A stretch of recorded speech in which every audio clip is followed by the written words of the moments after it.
Ամենակարևոր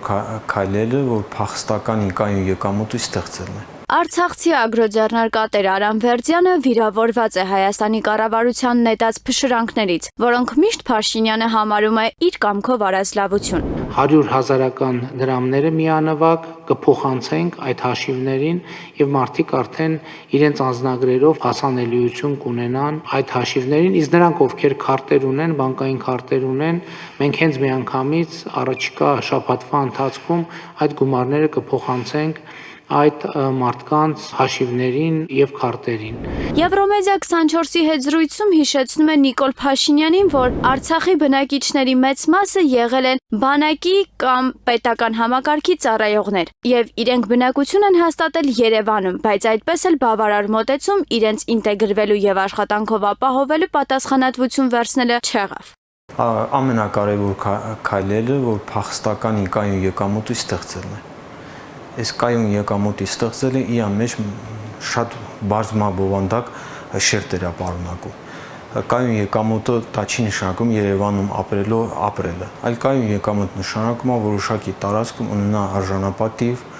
եկամուտ իր հնարավորությունների մտավոր ֆիզիկական ունակությունների համապատասխան։ Իսկ այժմ բացի ինչ-որ զբաղվածության մի քանի ծրագրերից, այն էլ սահմանափակ թվով, հիմնականում գործատուների հետ, իսկ գործատուները հիմնականում Երևանումն են, այստեղ ավելի ֆունդամենտալ քայլ պիտի կատարվի ռազմավարական։ Կարևոր քայլերից է նաև, որ Հայաստանի կառավարությունը մենք գիտենք, որ Հայաստանը հարուստ երկիր չի, բայց կարևոր քայլերից մեկն է, որ միջազգային հանրությանը ճիշտ մատուցվեր այս 16 ամսում, որ դուք ստեղ անելիքներ ունեք, քանի որ այս փախստական են քաղաքական փախստական, էթնիկ զտած ցեղասպանության ենթարկված։ Ես ի վիճակի չեմ այդքանին ապահովում։ Դուք բոլորդ, քանի որ Արցախյան հիմնախնդիրը ԵԱՀԿ համանախագահներ, իսկ համանախագահները նույն ՄԱԿ-ի անվտանգության 3 հոգին են։ Այսինքն բոլորը ունեն իրենց մեղքի բաժին է։ Իհարկե մենք ունենք արցախցիներն ամենամեծ մեղքի բաժինը արցախցիները, ես չեմ ասում, բայց ունենք այն ինչ ունենք։ Պոֆակտո ունենք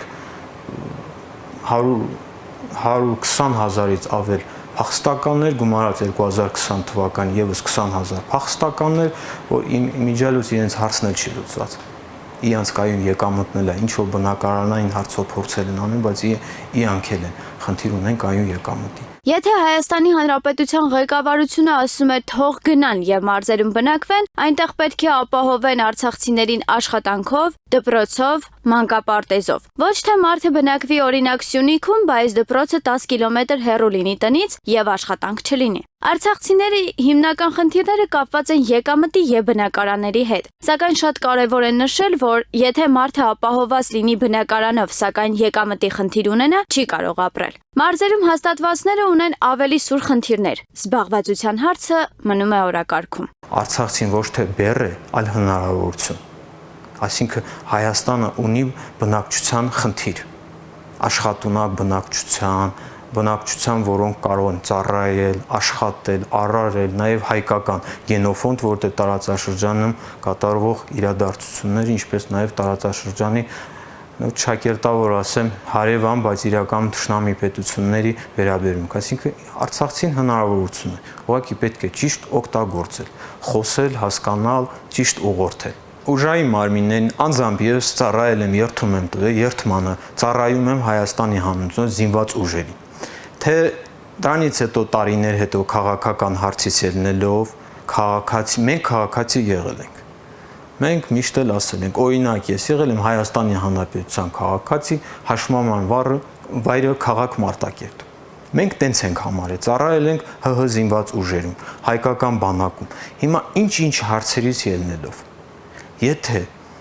այսքան մարդու միանգամից մեկ որոշումով, այն էլ կառավարության որոշումով, այն էլ հարցա, ահագին հարցեր առաջանում, հապշտապ, հապճեպ, մարդկանց զրկել քաղաքացիությունից, հետո ասել եկեք դիմեք։ Դա անելու ձևեր կարող ավելի գրագետ ձևի անել։ Նույն ուժային մարմիններում ստեղծվեն պայմաններ, որ մարդը մեկ դիմումով եւ քաղաքացիության հարցը լուծի, ես իմ կոմիսարիատի հաշվառման եւ այլ հարցումների հետ կապված չի կարելի կապիտանը ՀՀ զինված ուժերի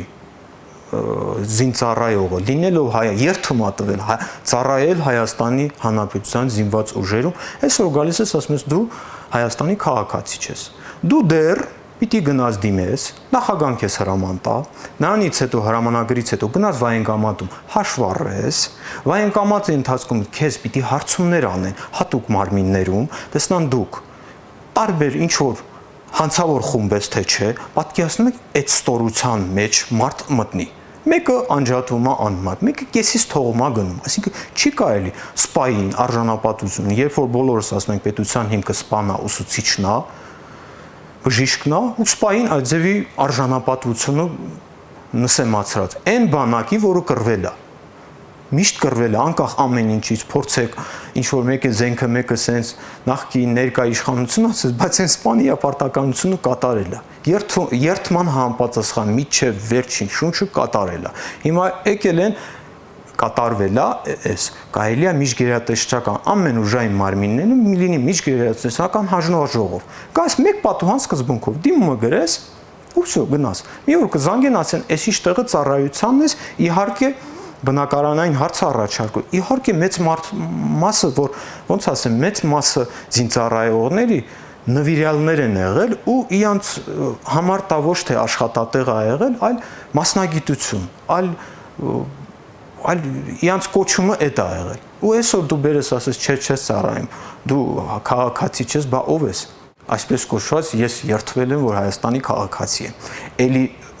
Էլի ստորացում է դառնում։ Ես դա ընդունում եմ ստորացում։ Չի կարելի մարդ, որ ամբողջ իր գիտակցական կյանքը համարում է Հայաստանի քաղաքացի, ասես չէ դու արի ստորագրի, երթվի, որ Հայաստանի քաղաքացի։ Ու երկրորդ անգամ գաս անձնագիրը ստանաս։ Ու նույն անձնագիրը նույն ամեն ինչով։ Էլ չեմ ասում անձնագիրը փոխելու հետևան մարդկանց ID քարտերը չի աշխատում, նորից այդքանը եւ այլ, ասինքն այս քաշքշուկ է սա, էլ չեմ ասում հերթերն է։ Մենք 16 ամիս հերթերի մեջ ենք եղել։ Մինչև ընտանիքը ապահովված չէ բնակարանով, այդ ընտանիքի բոլոր անդամները պետք է ստանան 40+10 հազար ՀՀ դրամ պետական աջակցությունը, կեցության եւ այլ ծախսերը հոգալու նպատակով։ Սակայն 16 ամիս է տրամադրում են այս գումարները։ Հիմա ի՞նչն է փոխվել, քանի որ արցախցիները դեռ բնակարաններով ապահովված չեն։ Ուրեմն պետք է շարունակվի այս ծրագիրը այնքան ժամանակ, մինչև բոլոր արցախցիները բնակարաններով ապահովված կլինեն։ Աննա Հայդիյան, Էդգար Մովսեսյան, Եվրոմեդիա 24։